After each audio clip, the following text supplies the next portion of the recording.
As you can see, I'm in the bus. Yesterday I managed to get the engine back into George. Haven't finished off yet, but we're belt on. Done a bit more than I thought I was going to do yesterday, and the reason why I was rushing, I needed to get it in to get this engine hoist back, the crane, which I've got in the back of the bus really easy with the seats put down. So that's good. So we'll run that back now, and then I'll just carry this video on, but that'll probably be a couple of days. We'll see if we can get the rest of George together and fire him up. So just taking this back now. I don't know why I didn't use the bus when I picked up this engine. I had to use this crane. I used the wife's car and I did have a struggle getting it in there. It's quite heavy and what have you, but it seems to come in this bus quite easily. I think that's because I was all ready for camping. I had all my bed and stuff in. I thought I didn't want to get oil and grease and that everywhere, but that's fairly clean anyway. But this is definitely the better way.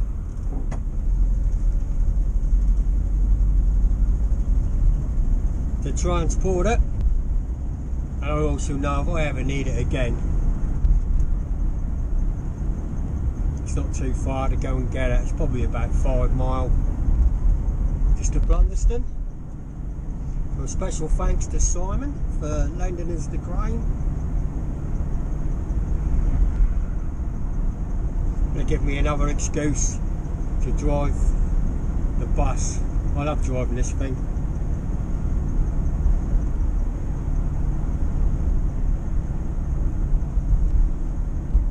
So I think we'll just pick this one up again when I'm working on the engine. See you in a bit.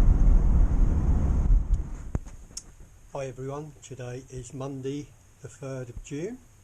As you saw on Saturday, we took the engine crane back. So luckily we managed to get the engine in George. So today, my plan is to get everything connected up and see if we can get him fired up. And if he does, we might even go for a little test drive, but we'll see. I ain't got a lot of time today, but I'll crack on and see what we can get done. I've still got a few wires I need to tidy up. I did take a few bits and pieces off. There was an old regulator under there, an old indicator flashing unit that's been removed, so I'll just cut them wires off what I'm not using, and we'll have a work out what the others are for, maybe get rid of some of them. But my main aim today is to try and get it fired up. Right, so one of the first things I've got on my mental list in my head is to get this carpet back from where we done the brake. Pedal's still up nice and hard, which is good. If you notice, the clutch pedal is on the floor because I haven't connected it yet. Now, one of my subscribers did ask me, did I check it? I haven't. I should have really done that. Got that connected first so that we can make sure that it's operating okay. But I didn't, so I think I'll get that connected next and we'll just see what the pedal's like. So let's go get this carpet back, then we'll connect up that pedal. That connected up to the clutch pedal. Pedal is up. I've got a little spring on it, so you've got about a quarter foot down before it actually touches, and it feels really light, but you can feel it working. We'll just have to wait and see, but I think it's working okay. Fingers are crossed on that one as well. But come on, let's get this thing together, get George fired up. I'm just going to go around with this 1/2 inch just to check that I have tightened all the bell housing bolts up. I've just checked the sump plugs in nice and tight, so we'll chuck some oil in as well. I'm just going to check these bolts before I even do that. Right, time to put some oil in. I've got some 2050 mineral. This one is only 20 quid for 4.5 litres. This is normally the stuff I use, this Corma. because it's cheap. I like to change my oil quite regularly on my old cars, so that's why I buy this. Why spend any more? If you get an oil leak, most miners will have a bit of an oil leak, so you're forever topping them up. Right, I'm going to get this in now. I think I'll find a funnel just so as I don't spill it everywhere. Rightio, we're putting some oil in. Now, you used to get oil when I was younger, that used to always be 5 litres. This one's only 4.5, so 4.5. I have even seen some of 4 litres. I think with the oil filter on this, that'll probably be about 4.5 litres, but we'll just stick a bit in, make sure it's up on the dipstick, and then we can always adjust that once we get it running. Just keeping a good look out. There's no oil leaks, hopefully there shouldn't be. I'll check the sump plug. Got the new oil filter on, of course.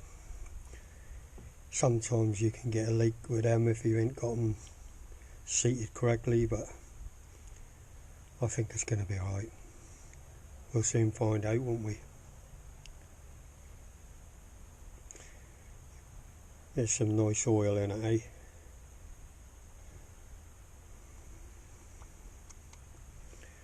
Nice and clean oil.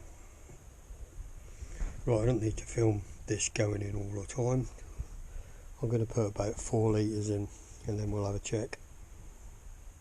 3.5 litres in here, and that's come up between the 2 lines on the dipstick. If you look, just over halfway, so that is good for now. Don't forget it's got to go around the filter, and we'll sort that out when we wear it over a bit.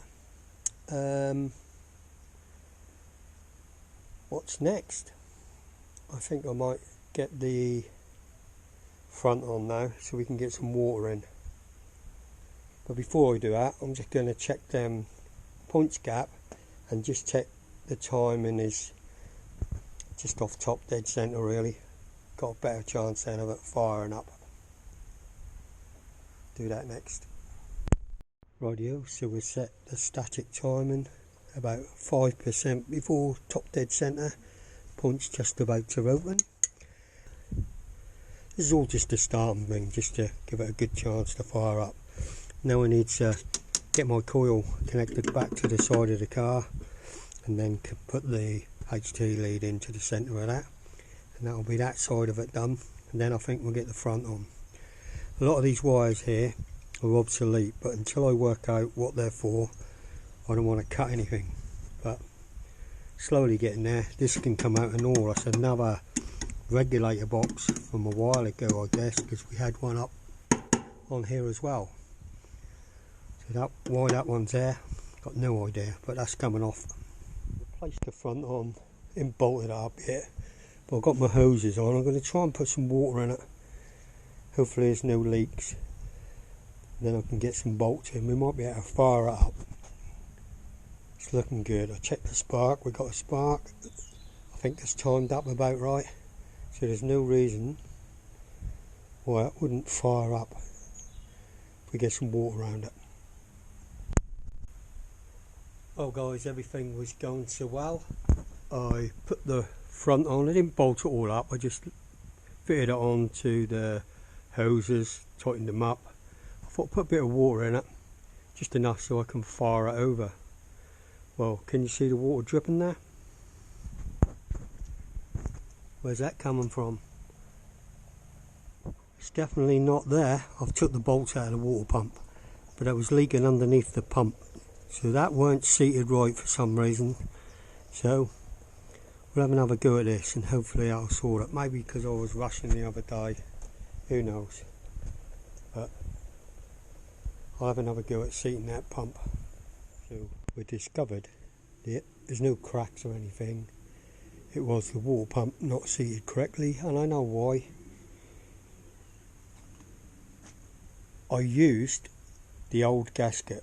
That water pump already had a gasket on it, and I thought, oh, that'll be alright, I'll just put some sealer on it and put it on. Well, it turned out it weren't alright. So cutting corners is a stupid thing to do, and if anyone's going to do it, don't. As I've just found out, that's just wasted me a good couple of hours because I had to take everything off again to get to it. But hey ho, we're going to crack on and get this back on again now, and this time we're cleaning it up and we shouldn't have a problem. Guys, we're back again. Filled the radiator with water, put the water pump on with a decent gasket, no leaks, fingers crossed. Obviously that'll drop when it start going round these heater pipes and wherever. But I always leave the lid off when I first start a car and I put water in it. I'll keep an eye on this as well, because I thought at first that might have been a leak from there, but like I said, my mistake. Now I could have left that out and thought, don't say nothing, got to this stage, just carried on. But I'm not like that. I like to show you that I can do stupid things. I'm not an expert, I don't pretend to be, just showing you what I'm doing. And that was my own mistake. Cutting corners didn't work, so try not to cut corners.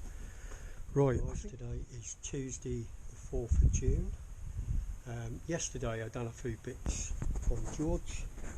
I managed to get the distributor in, set the timing, connected up most of the cables. I put some water in and I had a massive water leak from the water pump, which was my fault, which you will see when I show the video. But other than that, I had a leak on the back today, but I've just tightened down the, what do you call it, tap, what turns on the heater. I'll just leave it on anyway. On mine it's got a little screw what you can turn off. I should have changed that, but it might not be leaking now. Plenty of water in. I've got a few of those little cartons. Where are they? These antifreeze and coolant blue. I always use these to, I just top up. I get them just cheapy shops. Took about 5 to fill it, but because I had the leak, I had to put a little bit more water in to bring it up. But I'll have to put a bit more in now just to bring it up because of the leak on the back. Just do that now and just check it's not leaking. Air filter for George, because while I was buying the oil filter, I saw a bit better deal buying a air filter and a oil filter. I thought, don't know how long that filter's been on George, quite a while I should think. Right, screw that down. Obviously this is my carburetor on here. Some people are saying that I'll need to put another needle in it, but I'm sure I've got one somewhere in the shed, but if not I'll just have to buy one if it don't run properly. But what I'm hoping is that'll run and we'll just see how it runs. If it runs rubbish, then we'll have to do something about it. I've got a feeling that won't be far out, but who knows. I mean, that carburetor was a different carburetor on George from when I sold it, so it might even be a 1098 needle in it for all I know. Without taking it apart, I won't know. Right, where are we now? I think I'm still got a slight leak on the back here, look. Till that dries up I won't know. Well, I've got a feeling it is. I've got gaskets, but I might just put my other tap on, but I'll do that after, if we get this thing fired up. Right, I just need to alter this because it's not getting down the bottom. For you, so we put a O-ring round it, bolted it in. It won't go right down, but that's holding it in there now. We've got water in. I think we may still be leaking very slightly on the back, but that's no worries. I'll sort that out. I think it's time to see if we can get George to fire up. Just disconnected that charger. It's very low charger that. Actually, no, the batteries. Yeah. The battery terminal is loose. Let me tighten that up because that's going to be a factor in everything, isn't it? I'll just tighten those up. Rightio, I think we're ready. Let's go inside and switch on.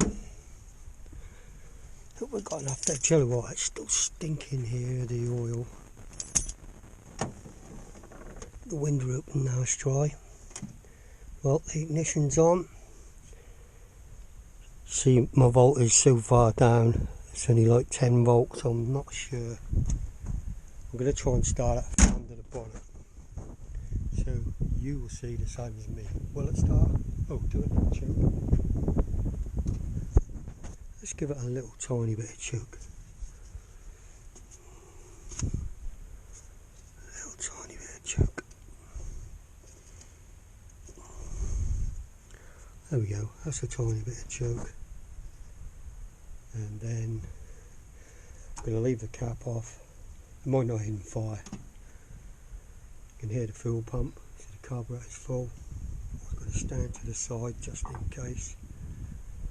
Right, should we have a countdown? 5.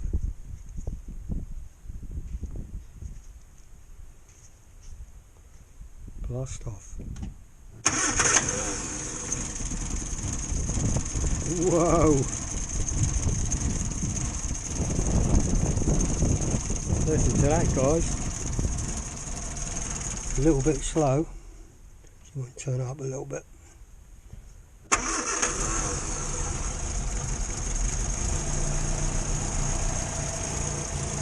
That is the first start of this new engine.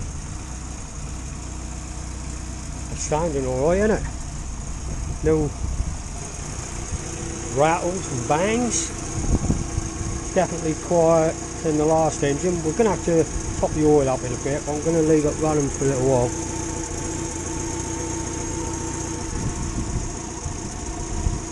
Give it a little bit of choke, didn't I? Well, the choke is actually off, it's rattled off. Oh, that's sounding brilliant, isn't it?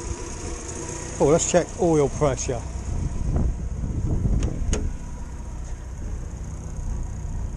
Oil pressure is just over 60. Alright, that is hovering, but the engine's not perfect.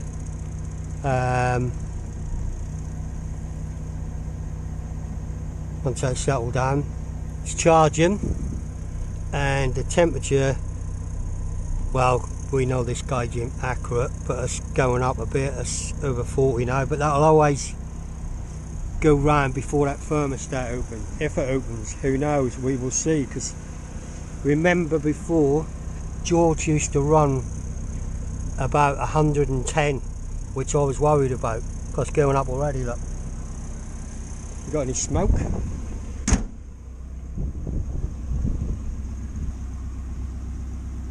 Not an ounce of smoke coming out of there. This is all good. That's quiet, isn't it, guys? I'm well pleased. Thanks, Craig. That's brilliant.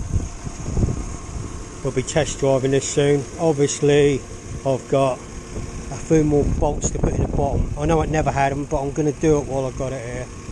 I need to tighten up these, what I put in, because I've just put everything in just so I could fire it up, really.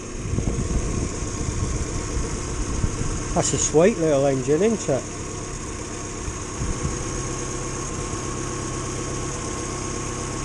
Just let that warm up a little bit on tick over.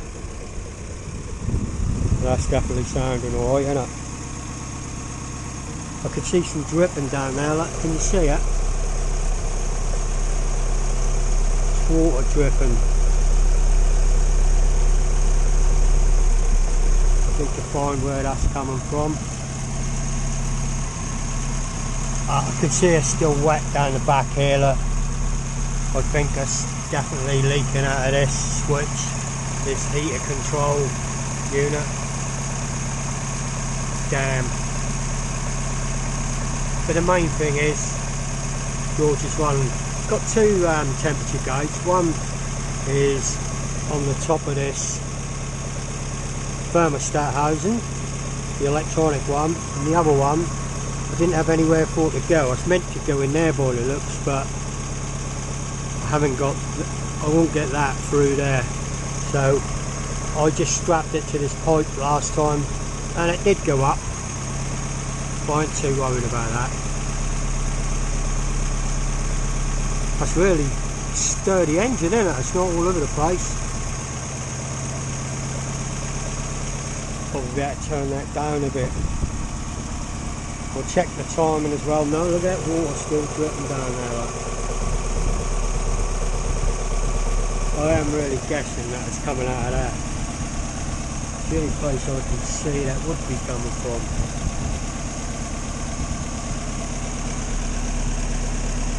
Yes, look, you can see it on my glove, the water, where it's running down from this.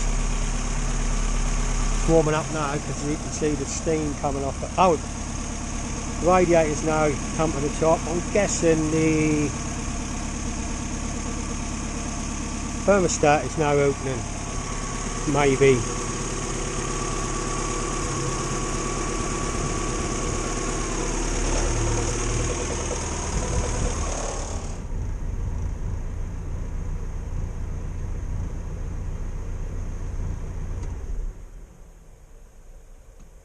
Right, obviously I switched it off. Let's have a look where the water is. It's up in here anyway.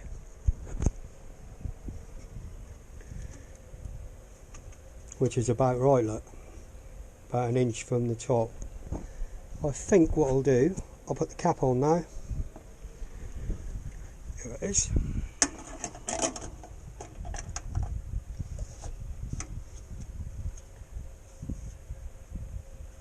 And we'll see what happens. There's water dripping everywhere where I sprayed it. Let's try a restart. I'm so excited about this lot.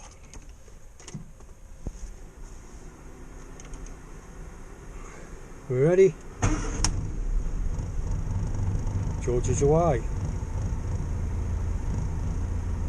Don't really want that temperature going up much more.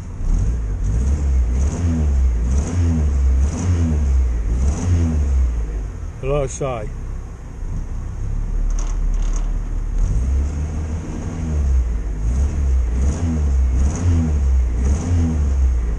I think if it was 120, that'd be actually boiling over now.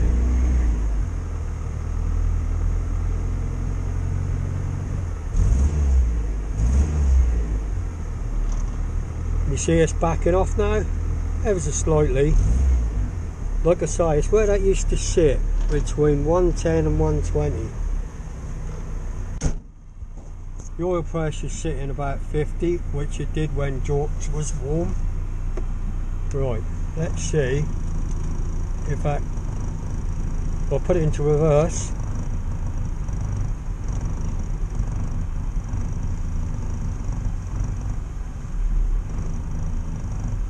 The clutch is working. Right, I'm going to have to make sure. Can you see it's come down now to 110?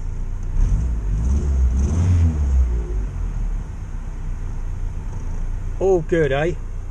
Everything's good. So I think this is going to be the end of this video. Obviously George is running now.